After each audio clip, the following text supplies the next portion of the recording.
Assalamualaikum warahmatullahi wabarakatuh. Bismillah, alhamdulillah, la haula wala quwwata illa billah, amma ba'du.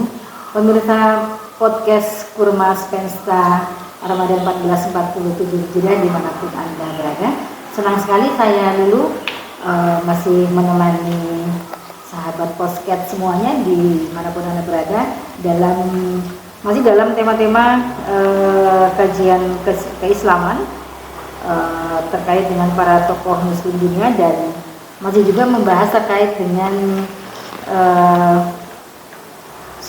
surah dan juga seirah.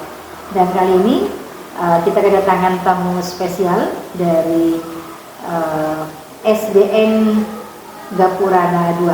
Beliau adalah Ibu Khalifatul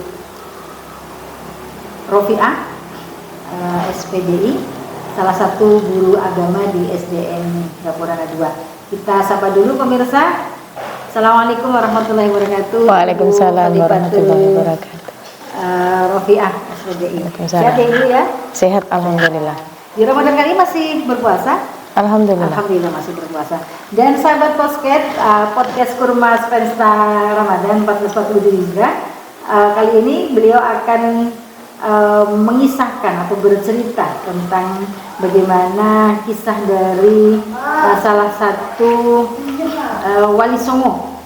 Siapakah Wali Songo yang akan dikupas oleh Ibu Khalifatul Rofiah?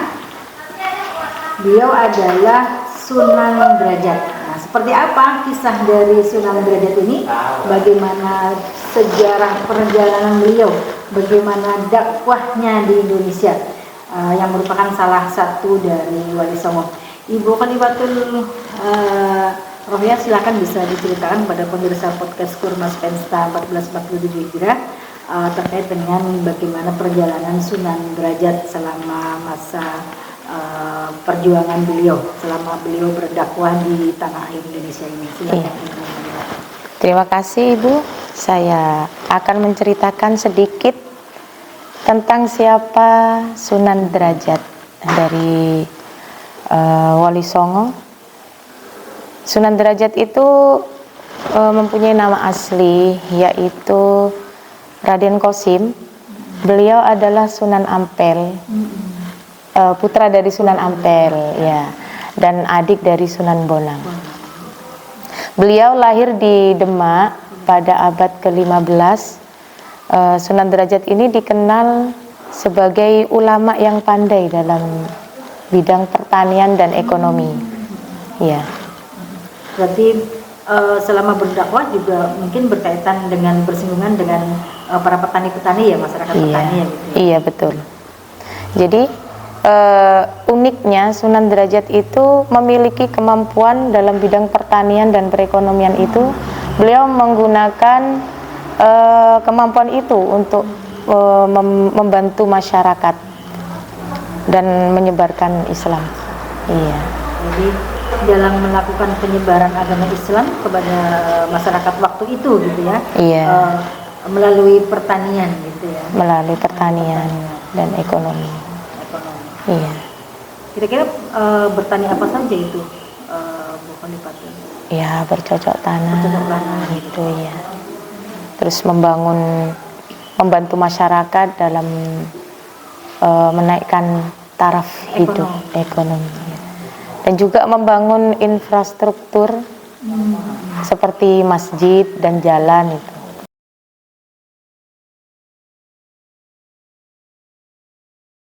Jadi Sunan Derajat di saat berdakwah itu tidak banyak meninggalkan karya sastra, tetapi beliau lebih fokus pada kegiatan dakwah dan pembangunan masyarakat. Beliau menggunakan metode dakwah yang santai dan tidak memaksa, sehingga banyak orang yang menerima pelajaran atau ajaran Islam dengan sukarela. Ya. Tanpa paksaan gitu. Tanpa paksaan. Terus kira-kira kalau misalnya tadi kan melalui peningkatan taraf ekonomi gitu ya, kemudian pembangunan infrastruktur dan masjid, kira-kira dakwah selain yang dilakukan oleh Sunan Derajat ini apa saja dakwah selain melalui apa tadi pertanian, kemudian pembangunan infrastruktur, peningkatan taraf ekonomi masyarakat kemudian dengan sukarela bergabung dengan Sunan Derajat begitu ya masuk agama Islam. Apalagi yang dilakukan oleh Sunan Derajat? Kayaknya Sunan Derajat lebih fokus di pertanian dan perekonomian itu. Mungkin kayak padi-padian gitu ya, padi beneran padi gitu ya, Padi, palawija gitu, iya, gitu ya, yang dilakukan oleh Sunan Derajat. iya. Nah, di dalam perjuangan atau perjalanan Sunan Derajat ini, kira-kira warisan apa saja yang diberikan kepada masyarakat pada saat itu? Sunan Derajat meninggalkan warisan besar bagi umat Islam di Indonesia. Beliau membantu menyebarkan Islam di Jawa dan mempromosikan toleransi antar agama. Hari ini kita masih bisa untuk mengunjungi makamnya beliau yang ada di daerah Gresik, ya di Jawa Timur itu. Ya, hanya bisa melihat mendengar sejarahnya gitu ya. Iya. Dan kalau misalnya ingin mendapat barokah beliau ya datang ke beliau di Gresik sana. Iya betul. Nah, kira-kira Bu Khalifatul, apa sih sebenarnya pelajaran apa gitu ya, hal apa yang bisa diberikan atau dibagikan kepada masyarakat, pada pemirsa podcast terkait dengan Sunan Derajat ini? Ya, pokoknya jangan berhenti belajar untuk berbagi ilmu, karena ilmu itu adalah kunci untuk meningkatkan taraf hidup dan menyebarkan kebaikan. Itu pelajaran dari Sunan Derajat yang menunjukkan bahwa dengan ilmu dan kesabaran kita dapat membuat perubahan besar dalam masyarakat. Iya. Baik, pemirsa podcast yang berbahagia dimanapun Anda berada, jangan pernah berhenti menuntut ilmu. Pesan-pesan yang diberikan oleh Sunan Derajat di masa hidupnya. Jadi untuk pemirsa semuanya, jangan pernah bosan untuk menuntut ilmu. Carilah ilmu setinggi mungkin dari dalam kandungan sampai ke liang lahat, bahkan kadang dikejar sampai ke negeri Cina ya. Iya. Iya.